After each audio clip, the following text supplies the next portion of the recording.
How am I doing? It's really hard to say. I feel like this teddy bear right here. Look at her. Look at her. I don't know what. Oh well, maybe she's just cuddling with Minnie Mouse. To say that this may be the worst year of my life, between the fires in January and just everything that's been going on with this administration, what's going on in LA right now, the state of my marriage, just everything has been awful. But I have had worse years. I want to say 2020 was bad for, everyone.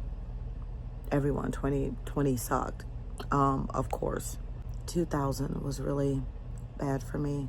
2000 was, I finished high school.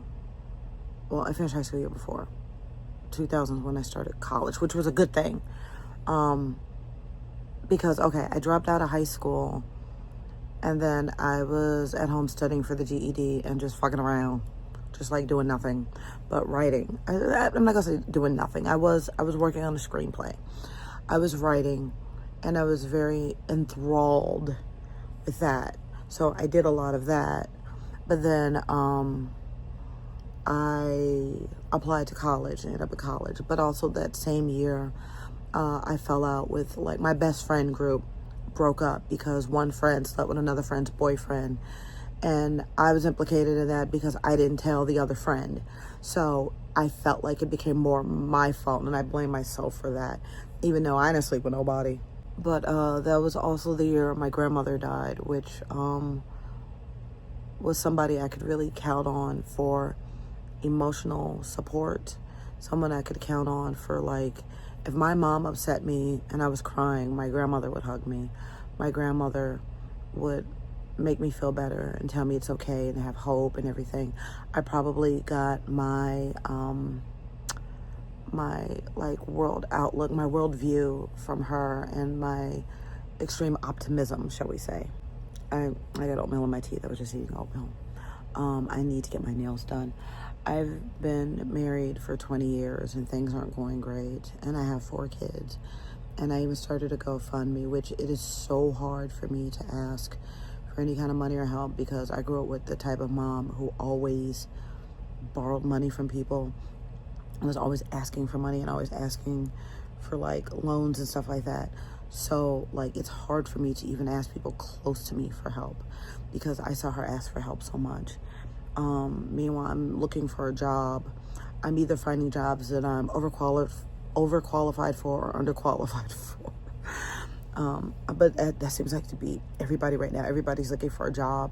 There's so many people looking for such a small amount of jobs. And unfortunately, I need a flexible schedule because I still have to pick up kids from school. My oldest graduated high school in May, but June. I still have 3 kids I have to pick up from 2 different schools. So that is difficult. So I have to be like, I have to kind of guess around my schedule or try to figure out, okay, can I work from this time to this time and then be to their school and then this school, and the schools aren't far from each other, but having to pick up kids from this school then that school in a certain amount of time and actually be on time or pay for, like, childcare or something. And then, like, I have to pick up from an elementary school and a high school. And the teens don't drive yet. And even if they did, I don't have a second car. So anyway, I started a GoFundMe because my husband seems to be in denial that things are happening.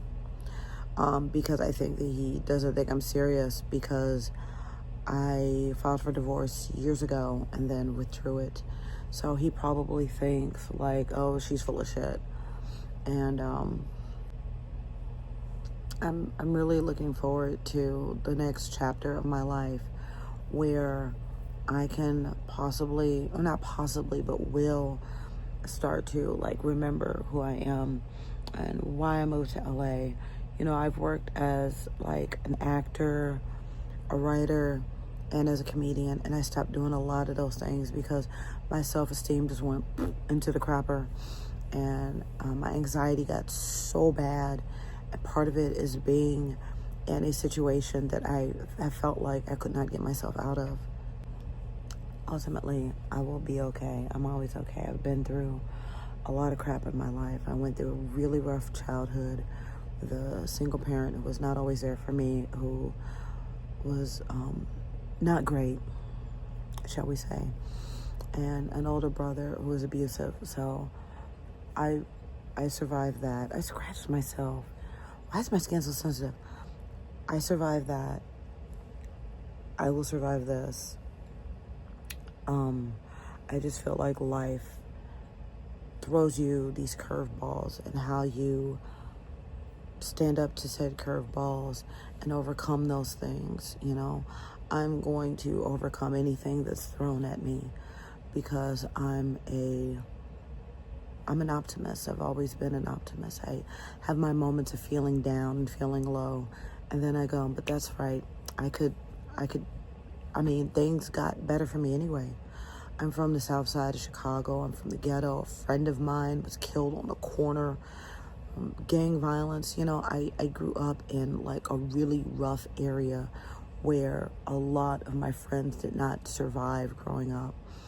And there are times where like we didn't have electricity, we didn't have gas, we didn't have like home phone,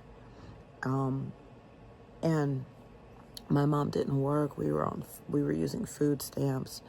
I never thought in a million years that I would end up one day living in Los Angeles, living in a nice place. His apartment's kind of, but I live in a very safe area outside of Los Angeles, shall we say. And I don't live in the city limits. And I've done things that I did not think was possible. You could currently go on Netflix, and I'm on Magic for Humans. I'm in an episode of Magic for Humans. It wasn't like a huge role or anything like that, but it's still one of those things where it's like, if you go on Netflix right now, you can see me. That's crazy to me. I was in a Google commercial a few years back that was shown during the NBA Finals. I had like friends and family calling me saying, we just saw you on TV.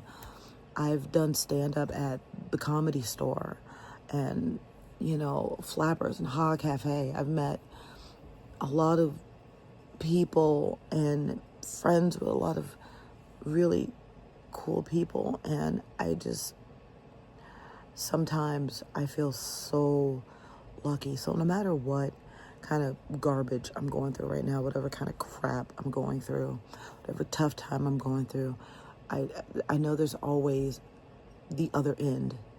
And I'm like, not like if I'm gonna get out of this, when am I gonna get out of this?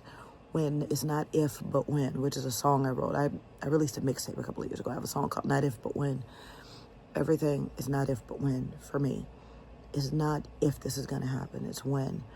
And I'm pushing to make that shit happen now. So I'm working towards it. If you want to donate to my GoFundMe, I will put the link in my bio. And also, can you put links? And I'll try to put the link down below too. Thank you for taking the time to watch this.